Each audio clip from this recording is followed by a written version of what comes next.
Hello everyone, welcome to Drishti IAS. You're watching the NCERT Foundation series where we study the subject of political science or polity with the help of MCQs or PYQs wherever relevant. So without further ado, let's plunge right in. As usual, I have brought for you a quick glimpse into what we are going to study ahead. So we are going to study chapter 5 of your class 10 NCERT, which is also the final chapter. And the title is Outcomes of Democracy, and this is what we are going to study. So we are going to study how democracy is the most accountable, responsive and legitimate form of government, along with the fact that although we expect these outcomes from democracy and the democracies may not stand up to the test all the time, but it is still one of the most desirable form of government, and that these are the parameters on the basis of which we can judge the effectiveness of the functioning of a democracy. Let's begin with the previous day question. Which of the following correctly explains the significance of regional or state parties in India? Now, when we were talking about political parties, we discussed about how certain parties who follow certain criteria, fulfill certain criteria are the state or national parties, whereas some others are regional or state parties. Now, we've also discussed in detail in various preceding lectures how India is a federal nation, but with a unitary bias, strong unitary bias. Therefore, here, in order to balance the relation, or in order to balance the power between center and states,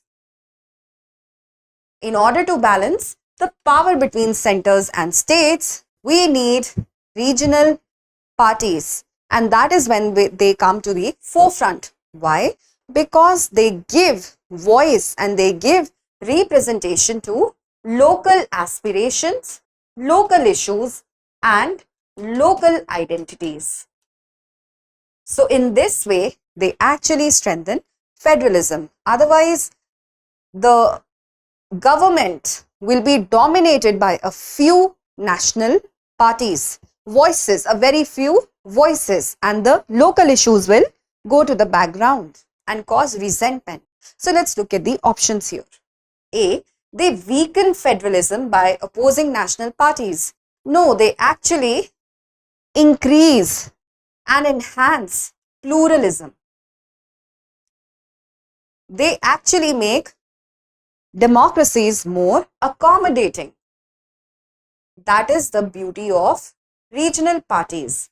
Otherwise, like we just said, a democratic form of government will basically turn into a tyranny, or there will be a concentration of power and the concentration of voices. B, they cannot form alliances with national parties. This is wrong. It is inaccurate, because since 1990s, alliances between national parties and regional parties have been formed. So JDU and BJP, for example, did form an alliance. C, they are confined to cultural issues alone. No, of course they are not confined to it. They do discuss cultural issues, but they also discuss economic issues or social issues. All right? So they cannot be confined to merely cultural issues. And D, they strengthen federalism by voicing state-specific concerns at the national level. Absolutely correct. So that only the majority voices or the national party voices do not dominate nationalist politics. All right. So we have our correct answer, in which case it is option D. Which of the following is the most basic outcome of democracy? So let's go back to the very first slides, wherein we were talking about the outcome of democracy. And we said that the very foremost and first outcome was having a responsive and accountable and a legitimate government. So a democracy may have its flaws. It may not be the most equal form of government. It may not be the most economically or industrially driven form of government. But the beauty of democracy is that it's legitimate and its power comes from the people. Democracies may not have the highest GDP, but the power comes from people. So it's politically most accountable. Politically most accountable form of government. So when we talk about the most basic definition of democracy, we talk about electors or people being able to choose or elect their rulers. This is what makes democracy significantly different from other forms of government, let's say like monarchy or dictatorship. Here, people do not have a say in choosing their rulers. All right. So what happens? There is a lack of accountability because they know they will always hold power irrespective of whether they're accountable to the people. So this is what differentiates democracy from other forms of government. It is the most basic outcome of democracy. Also, this also determines the relationship between the ruler and the ruled. So, in case of democracy, when we talk about the ruler and we talk about the ruled, here the ruled are the citizens. Why? Because they have a choice and they have a say and an opinion. They are stakeholders in governance. Whereas when it comes to monarchy and dictatorship, the ruled are simply subjects. Why? Because they have no opinion or no say. They are basically bound by obedience. They cannot question the rulers, they cannot dissent. All right. Now, like I said, it's not always the case 100%, but usually when we talk about these forms of government, it is indeed the case. All right. So here we know that option B happens to be our correct answer. In a democracy, transparency in government mainly ensures. We have our options here. A, quick decision making. C, basically this chapter is a summary of whatever preceding things we have studied about democracy. And one of the things about democracy that we studied is that it is not the most efficient form of government. There is no quick decision making because there is no unilateral decision making and multiple stakeholders are involved. So, of course, this cannot be correct. B, citizens can examine the process of decision making. Now, when we talk about democracy, we also talk about deliberation. And this deliberation, like we just discussed, happens with multiple stakeholders. All right. This deliberation happens with multiple stakeholders and it is not a quick process. It is a time-taking process. Why does it take time? Because norms and procedures are followed.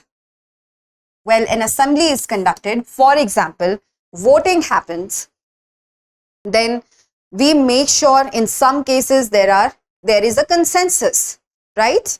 Unanimous agreement. In other cases, sometimes we need some sort of a majority. In some other cases, we need absolute majority. So a lot of procedures have to be followed in order to arrive at a decision. Now, there is the catch. Citizens can actually examine whether the process of decision making was thorough and whether the rules and procedures were followed. This is the beauty of having transparency in governance. And not only this, democracy actually ensures that with the help of certain tools, like let's say judicial review, RTIs, PIL, that transparency is ensured in governance. All right. Now, That is why RTI became, the Right to Information Act became such a game changer for democracy, because this transparency, which is desirable in a democracy, became mandated by law. It became backed by law. It had a legal backing. So that is transparency in government. What does it ensure? It ensures that citizens can examine the process of decision making. Of course, it does not mean that leaders are free from criticisms, because the more transparency there is, the more fodder the citizens have to criticize the leaders, because the more open their decision making process comes in front of the people. Finally, decisions are made without public debate. Of course not. The more the public debate, the more transparency is ensured, and vice versa. So we have B as the correct answer. Which of the following practices best indicate that the democracy is functioning properly? 1. Regular, free and fair elections. Absolutely. Remember, in the very first chapter, we talked about how elections should be regular, but they should also be free and fair. And we said that elections are free and fair only if the ruling party has a chance of losing the elections. Remember, we talked about this. So, of course, regular, free and fair elections are fundamental to a properly functioning democracy. B. Open public debate on policies. Absolutely, this is desirable, because if there are no debates, there is no questioning, there are no public discussions on the various policies of the government, that means the opposition as well as the people have certain fear in them. That's why they cannot openly discuss and debate and question the government policies, and that is indicative of some sort of an authoritarianism instead of a democracy. So, of course, this is desirable and an indicator of a properly functioning, a well-oiled democracy. Option 3 says citizens' right to information. Again, we just discussed it. Transparency and citizens' right to information is absolutely crucial to a well-functioning democracy. So here we have option D as the correct answer, as all of the above statements are correct. Question 4, the negligible difference in growth rates between poor democracies and poor dictatorships indicates. So let me provide you some context as to why this question is being asked.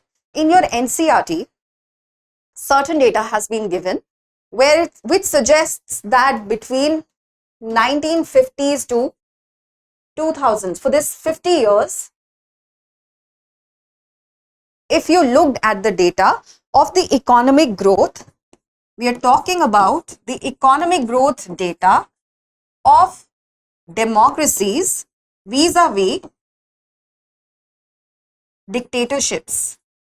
If somebody looked at this data, you will realize that dictatorship actually fared, albeit marginally, but better than democracy, all right, in terms of economic growth in this particular period of time.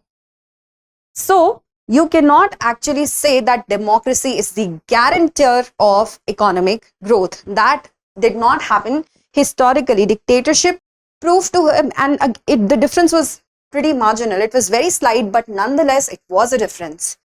So this leads us to questioning the very foundations of democracy and whether it is ideal. Now, it should be worrisome. Absolutely, it should be worrisome, because one expects democracy to also promote equality as well as growth and reduce poverty. But it does not give us the right to throw away the concept of democracy as ideal or desirable. And this is because the growth, economic growth, is not solely dependent on the type of regime. Okay. So if we were to discuss it, economic growth is not solely dependent on regime, whether it is a dictatorship or a democracy, but rather it's dependent on factors like global financial health at that time,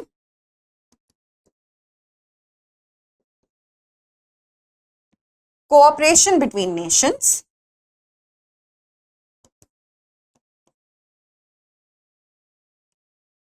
but also more importantly,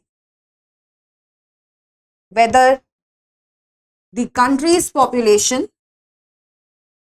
was huge, whether the size of the country was big enough, all right? So all these factors actually also contribute to determining the economic growth of a country. So regime is just one of the factors, all right? It is not the sole depending or determining factor to whether economic growth is possible. And the fact that there is negligible difference between the growth rates in poor democracies and poor dictatorships, what does it indicate? It simply indicates that regime type is not the only factor in development. Of course, we discussed the size of the country, the population of the country, what is the global status of, the finances at that point of time, whether there is economic cooperation between different countries. All of this is taken into account. All of these are factored in. So let's discuss the other options. Democracy hampers growth. No. It might not produce the best results, but there is no data to back the fact that democracy cannot produce growth. B. Non-democratic countries guarantee prosperity. Again, absolutely not. C, we have already discussed, is the correct answer. And D, democracies are always superior. So this is also incorrect. Okay. This does not imply that. So we have option C as the correct answer. I hope this is making sense to you. Question 5. Political equality in democracy means. Again, let's go to our very first lecture. When we talked about democracy, we kept on repeating one thing, and that was democracy means that everyone had one vote, and that each vote had equal value, which means if I am a billionaire and XYZ is a commoner, our votes have equal value. I shall not be discriminated against or favored because of my race, my religion, my status, or my gender. This is one thing that we did in the very first class itself and also after that. So on the basis of this, let's discuss. A, all citizens have equal economic opportunities. Again, economic opportunities are not really factored in while talking about political equality. Here, we are talking about political equality. Of course, having equal economic opportunities are ideal as well as desirable, but it does not mean political equality. All citizens have equal weight in electing representatives. Absolutely, and this is what we just discussed while having this conversation. C, all groups enjoy equal wealth. Again, not so much political equality. Also not feasible. D, minority groups rule over majority. No, so there is nobody ruling over nobody else. Everybody has equal value of their vote. So we have the correct answer, option B. Question 6 says, which condition must democracies meet to ensure social harmony?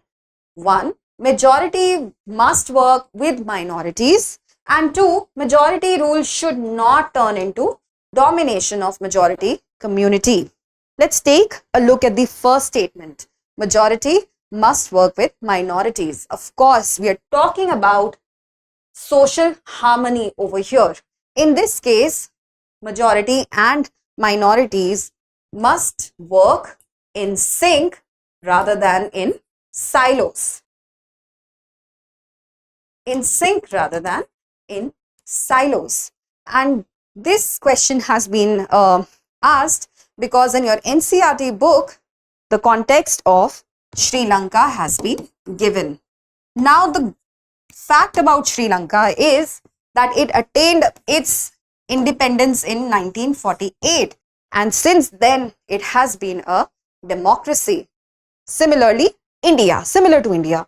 So India has been a democracy since independence. The other South Asian nations like Bangladesh, Pakistan, and even for that matter Maldives, or you can say Nepal, have switched either between a military setup or between a monarchy. All right, monarchy and democracy.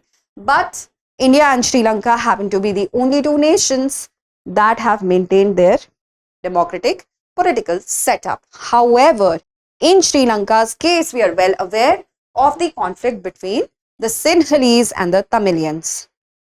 Therefore, in order to have social harmony, majority must not impose itself, all right, or consider itself privileged enough to assert the rights of minorities. Rather, they should work together in collaboration and cooperation.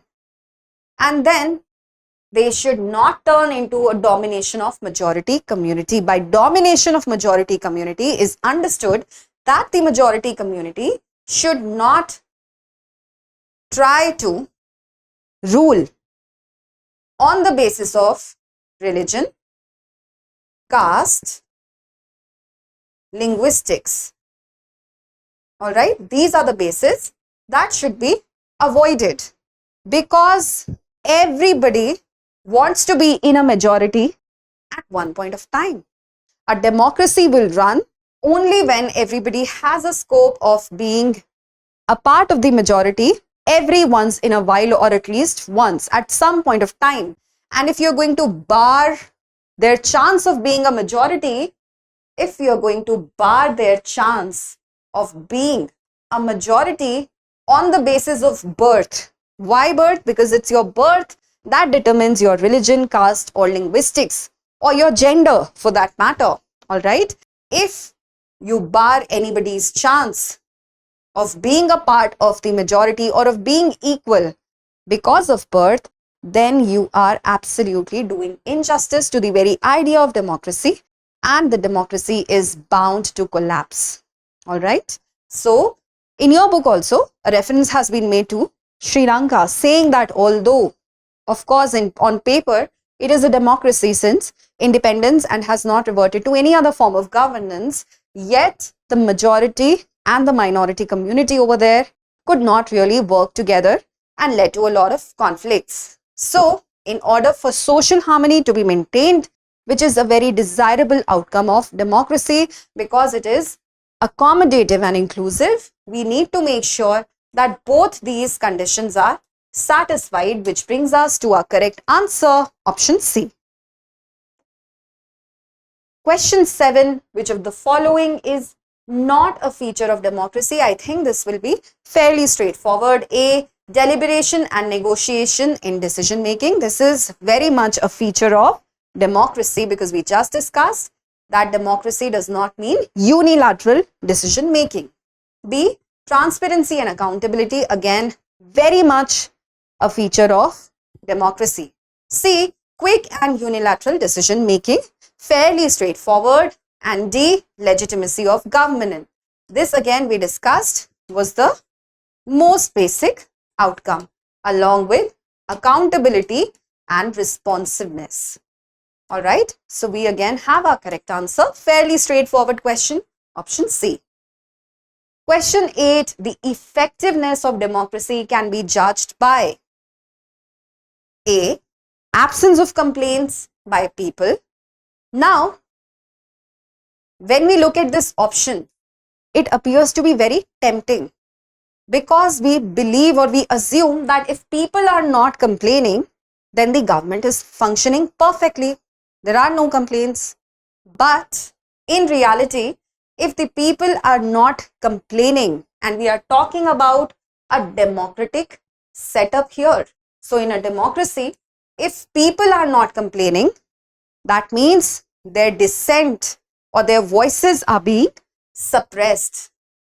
It is indicative of suppression of dissent.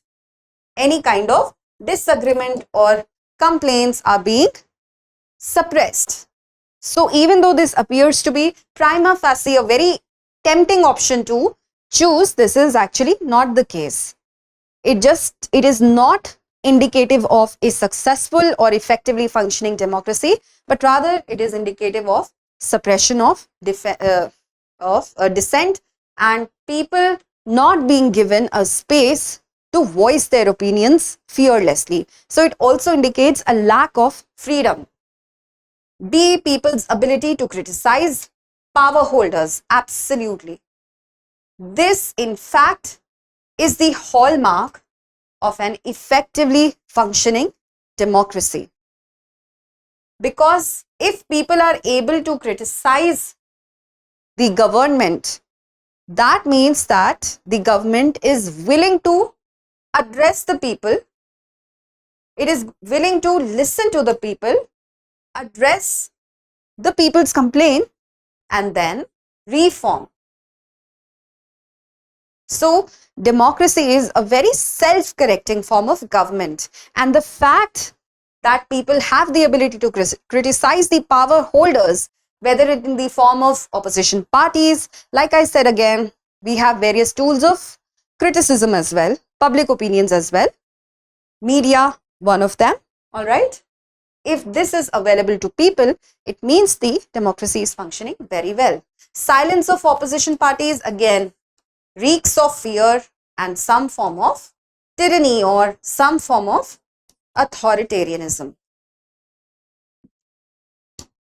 Opposition parties are the fundamental cornerstone of democracies, which means that they provide the alternate policies and provide reasons as well as different ways to criticize the government policies. If they are silenced, it means something is wrong. Either they have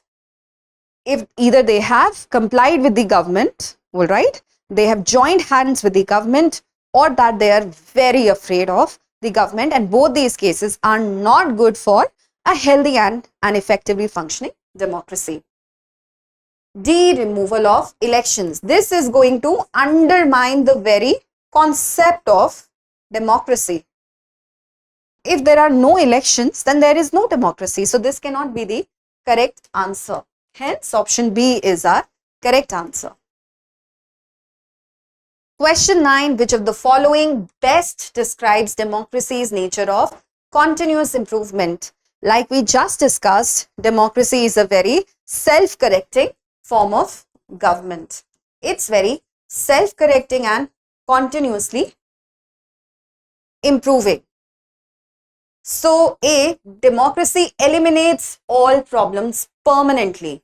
There are two red flags here in this statement which should help you eliminate such a statement should it ever come in your actual UPSC exam. Wherever there are absolute terms, in some cases that may be true. We are talking about all, none. They may be true in very few cases. But as a rule of thumb, wherever you see words like all, permanently, please make sure that you rule out that option. All right. So here again, we rule out option A, because of course, no form of government, not just democracy, any form of government is incapable of permanently solving anybody's problems. B, new expectations arise after each achievement. So absolutely correct. Even again in your book, it was written that democracy's exams never get over. They never end. Why? Because once it passes one exam, one test, it gets new expectations, new aspirations and new demands from people to fulfill. And in fact, this is a very good sign. Why? Because you're able to fulfill a mandate that you promised, and B, because people expect more from you. That means they think you're capable of delivering more. All right. So this again is indicative of continuous improvement in a democracy. Dictatorship supports democracy. Absolutely incorrect. And citizens stop questioning rulers. This makes them stop being citizens. Then they become mere subjects. Then they are bound by obedience and not simply loyalty. All right. So here again we have our correct answer, which is option B.